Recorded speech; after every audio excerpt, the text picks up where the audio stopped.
My dear students, welcome to Asian Classes. Today we are going to start our next poem, My Good Right Hand, composed by Charles Mackay. He was a Scottish poet. He was born in 1814 and died in 1889. He was a novelist, journalist and author and songmaker also. So first we know about the poem. The poem is related with the common theme of poverty. ये जो poem है वो मुख्य रूप से इसकी जो theme है वो गरीबी के बारे में है and the way how it can be removed, और उसमें इस तरीके को डिस्कस किया गया है कि किस तरह से हम गरीबी से हैं वो बाहर रिमूव्ड यानी निकल सकते हैं. When the poet fell in grief and some adversity all is friends and relative deserted him, कि एक बार ऐसा समय आता है कि पोइट यहाँ पर स्वयं की बात करता है कि जब वो फाइनेंशियल कंडीशन है उसकी ख़राब हो जाती है और वो इकोनॉमिक रूप से है वो कमज़ोर हो जाता है और इस संकट और विपदा में है वो गिर जाता है. तो पोइट है वो दुख और विपदा में है वो गिर जाता है और उसके सारे मित्र और रिश्तेदार है वो सारे के सारे उसे डिजर्टेड यानी दूर चले जाते हैं. वो सारे उसको इग्नोर करने लग जाते हैं क्योंकि कोई भी उसकी सहायता है वो नहीं करना चाहता. No one came to help him, कोई भी उसकी सहायता नहीं करना चाहता था. He found only lip sympathy from them, केवल वो उससे हैं वो लिप सिंपैथी यानी लिप मीन्स वैसे तो होठ होते हैं लेकिन यहाँ पर है मौखिक सहानुभूति. वो सिर्फ उसे मुँह द्वारा है वो मौखिक सहानुभूति ही देते हैं कि तुम अपनी किस तरह से इससे बाहर निकल सकते हो या तुम क्या करो क्या नहीं करो. तो वो सिर्फ उसे लिप सिंपैथी देते हैं. The poet thinks that trusting other people is like building A castle on sand. अब पोइट को समझ में आ जाता है कि इन लोगों पर विश्वास करने का कोई फ़ायदा नहीं है. तो पोइट सोचता है कि दूसरे लोगों पर विश्वास करना वैसे ही है जैसे कि रेत के ऊपर है वो किला बनाना. रेत पर किला बनाना एक मुहावरा है क्योंकि रेत पर बनाया हुआ महल है वो बहुत लंबे समय तक नहीं ठहर सकता. उसी लिए उनका जो दूसरे लोगों पर विश्वास करना है वो बिल्कुल ऐसे ही होता है जैसे रेत पर किला बनाना. Therefore he decided to believe in God and the hard work to be done by himself. इसलिए वो ये डिसाइड करता है कि अब वो सिर्फ एक चीज़ पर विश्वास करेगा और वो क्या है उसका गॉड उसका भगवान. सिर्फ वो भगवान पर विश्वास करेगा और दूसरा उसका हार्ड वर्क अपनी मेहनत और कठिन परिश्रम जो उसके द्वारा किया जाएगा उस पर विश्वास करेगा क्योंकि वही था जो उसे इस कष्ट से इस दुख से बाहर निकाल सकता था और ये बात वो समझ चुका था. विथ दिस रियलाइजेशन, और जब उसे इस बात का एहसास होता है, इस क्रीज रिटर्न इन हिम, उसका जो साहस है वो वापस लौट कर आ जाता है. क्रीज होता है साहस, रिटर्न लौटना, और वो वापस है वो खुश हो जाता है. उसकी जो पावर है जो वो संकट था उसकी जो टेंशन है वो सब खत्म हो जाती है और वो वापस अपने आप को पावरफुल महसूस करता है. He overcame his sorrow and soon become prosperous, और वह अपने जो दुख है उस पर है वो काबू पा लेता है और वापस है वो समृद्ध बन जाता है. Is hard work lifted him up, उसका जो कठिन परिश्रम है वो उसे ऊपर उठाता है. फ्रॉम इज सोरो, अपने उसके जो दुख थे और उसके पैर यानी जो उसके कष्ट थे उनसे सबसे उससे बाहर निकालता है और जिस चीज़ की उसे ज़रूरत होती है वो उसे प्रोवाइड करवाता है अपनी हार्ड वर्क से. तो बच्चों ये थी इस पोएम का सारांश, जो इसकी समरी थी इस पोएम के बारे में. तो अब चलते हैं हम नेक्स्ट इसकी पोएम पर. तो बच्चों चलते हैं अपने इस पोएम पर, माय गुड राइट हैंड. यहाँ पर गुड राइट हैंड का अर्थ दाहिना हाथ नहीं है. इसका मतलब है ये एक फ्रेज है राइट हैंड और इसका अर्थ होता है हार्ड वर्क यानी कठिन परिश्रम मेहनत. तो पहले हम पूरी पोएम को लाइन टू लाइन पढ़ते हैं. I fell into grief and began to complain. I looked for a friend but I sought him in vain. Companions were shy and acquaintance were cold. They gave me good counsel but dreaded their gold. Let them go, I exclaimed. I have friend at my side to lift me and aid me whatever betide. To trust to the word is to build on the sand. I will trust but in heaven and my good right hand. My crease revived in my fortune despite, and my hand was as strong as my spirit was light. It raised me from sorrow and it saved me from pain. It fed me and clothed me again and again. The friends who had left me come back, everyone, and darkest advisor looked bright as the sun. I need them no more, as they all understand.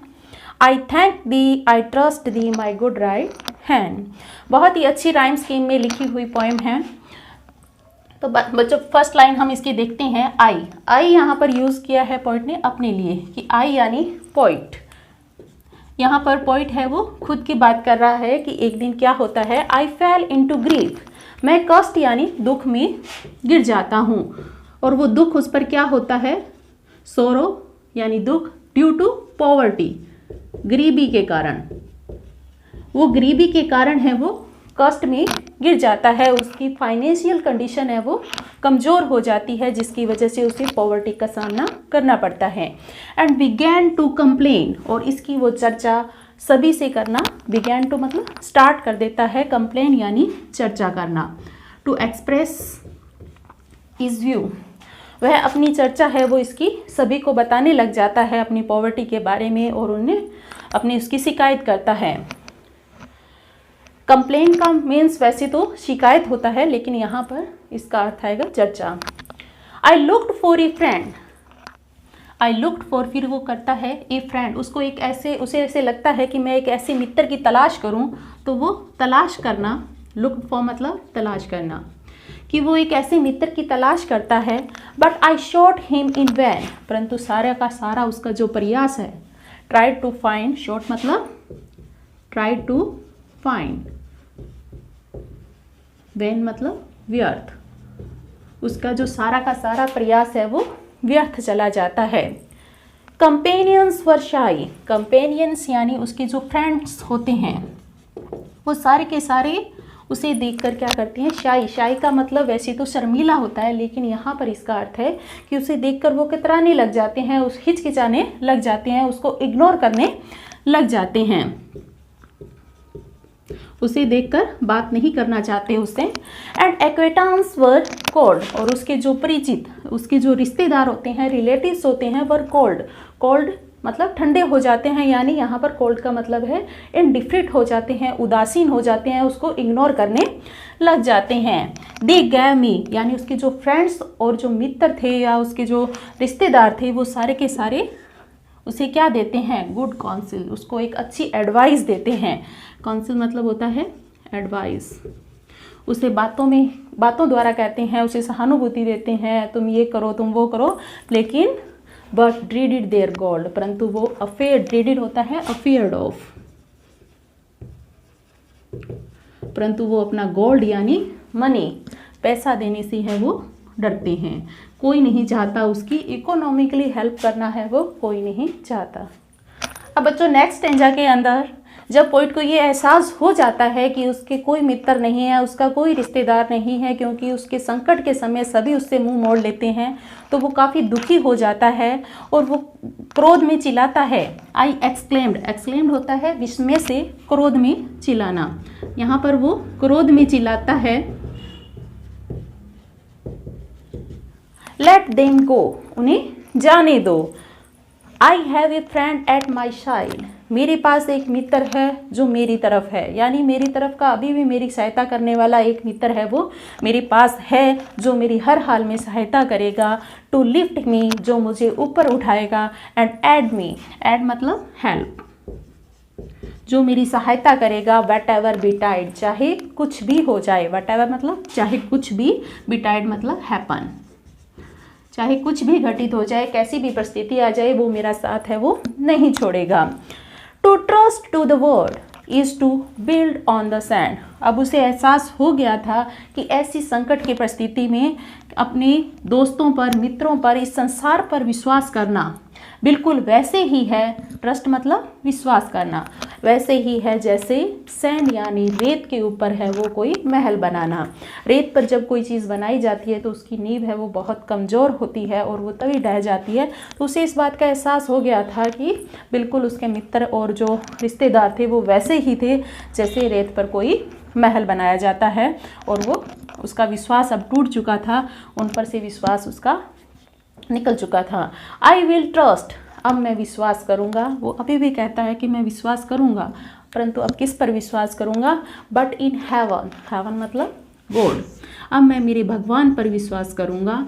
And my good right hand, और मेरे दाहिने हाथ पर। My good right hand का मतलब यहाँ पर मेरे हार्ड वर्क पर, मेरी कठिन परिश्रम पर, मेरी मेहनत पर जो मेरे द्वारा की जाएगी, अब उसी पर है वो मैं विश्वास करूँगा। और इसी के साथ है वो वह अपने जो दुख और कष्ट उसके कम होने शुरू हो जाते हैं, और उसे पता चल जाता है कि अब संकट के समय उसे स्वयं ही कुछ करना होगा। अपने मित्र और रिश्तेदारों पर भरोसा करना अब बिल्कुल भी उचित नहीं है।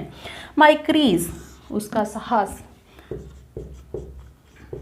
रिवाइव्ड, वापिस आ जाता है। कैम बैक, अब जो उसका साहस जो वो बिल्कुल टूट चुका था, उसका साहस अब वापस आने लगता है जब उसे इस बात का रियलाइजेशन होता है। इन माई फॉर्चून डिस्पाइट, मतलब मेरे बुरे दुर्भाग्य के बावजूद। In spite of ill Fortune,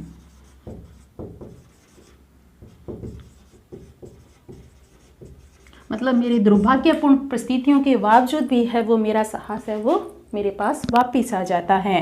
and my hand was as strong as my spirit was light, spirit यहाँ पर soul, और उसकी जो आत्मा है वो लाइट मतलब हल्की हो जाती है। हल्के होने से मतलब अब वो उसकी जो टेंशन है वो ख़त्म हो जाती है, वो हैप्पी और चीरफुल कंडीशन में है वो आ जाता है।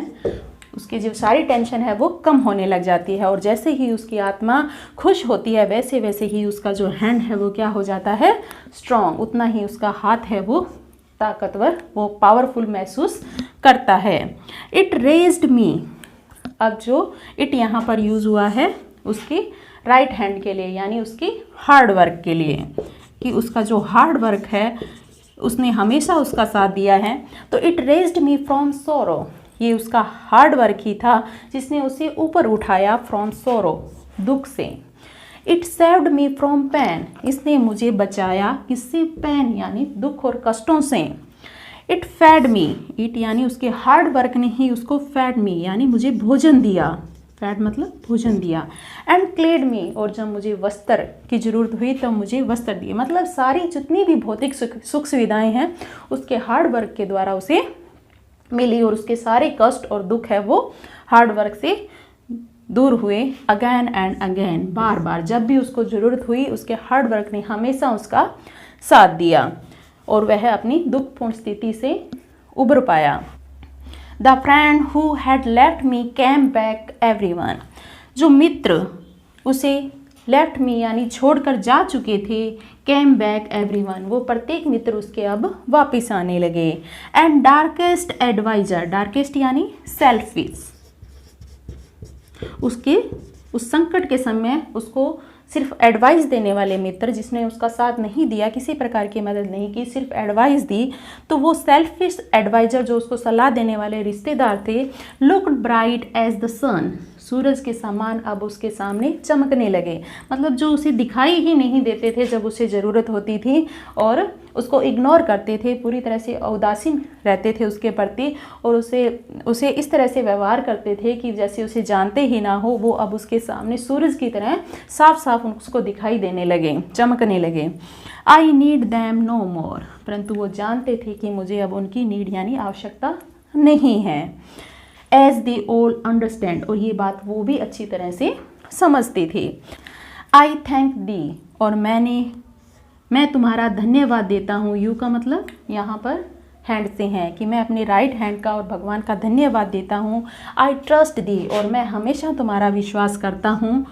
माई गुड राइट हैंड, मेरे दाहिने हाथ, मेरे हार्ड वर्क, मेरे कठिन परिश्रम है वो हमेशा तुम मेरे साथ रहना, और हमेशा मैं आपका धन्यवाद करता हूँ। तो इस तरह से पोइट है वो अपने इस संकट की परिस्थिति में, जब उसका कोई भी साथ नहीं देता, कोई रिलेटिव्स, कोई मित्र है वो उसका नहीं होता, उस समय उसका हार्ड वर्क और वो केवल उसके ऊपर जो सेल्फ कॉन्फिडेंस था वो उसे अपनी परिस्थितियों से बाहर निकालते हैं, और वापस वो अपनी इस परिस्थिति से निकलकर एक अच्छी लाइफ है वो जी पाता है, और उसे सब प्रकार की है वो भौतिक सुख सुविधाएँ हैं उसे प्राप्त करता है।